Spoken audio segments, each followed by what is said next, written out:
Election ഇഷ്യൂസിലേക്കൊക്കെ വരുമ്പോൾ പലപ്പോഴും കോൺഗ്രസ് നേതാക്കൾ, ഞാൻ പറയുന്നത് കേരളത്തിലല്ല, പുറത്തൂന്നുന്നത് ഇപ്പോൾ ഇതുപോലെയുള്ള ഭക്തി മാർഗത്തിലും മറ്റു കാര്യങ്ങളിലൊക്കെ ആണെങ്കിൽ, ഒരു ഉദാഹരണം പറഞ്ഞാൽ കമൽനാഥ് മധ്യപ്രദേശിലെ ഇലക്ഷൻ ഡിസൈൻ ചെയ്തത് തന്നെ അദ്ദേഹത്തിൻ്റെ ഹിന്ദു ക്രെഡൻഷ്യൽസ് വെച്ചിട്ടായിരുന്നു, അദ്ദേഹത്തിൻ്റെ ഹനുമാൻ ഭക്തി മുതൽ അങ്ങോട്ട്. അപ്പോൾ ആ തരത്തിൽ നോക്കിക്കഴിഞ്ഞാൽ വി എം സുധീരനെ പോലെയുള്ള നേതാക്കൾ പറയുന്നതും നമ്മുടെ പാർട്ടിക്ക് ഒരു ക്യാരക്ടറുണ്ട്, അത് സെക്യുലർ ക്യാരക്ടറാണ്, അല്ലാതെ വേറൊരു തരത്തിലുള്ള തോന്നൽ ജനങ്ങൾക്ക് ഉണ്ടാക്കാൻ പാടില്ല എന്ന വാദം പ്രസക്തമല്ലേ? അല്ല, ഞാൻ പറയട്ടെ, ഒരു കമൽനാഥിൻ്റെ പോളിസിയൊന്നും ഇലക്ഷനിൽ വിജയം കണ്ടില്ലല്ലോ.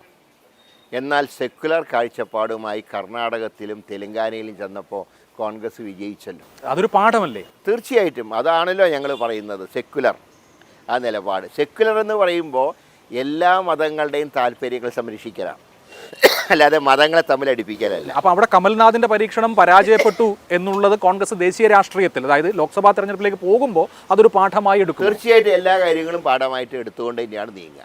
അതേസമയത്ത് ഹിന്ദു മതത്തിലെ ആചാരങ്ങളിലും അനുഷ്ഠാനങ്ങളിലും കോട്ടം തട്ടുന്ന സാഹചര്യം ഉണ്ടായാൽ ഞങ്ങൾ എതിർക്കും. അതാണ്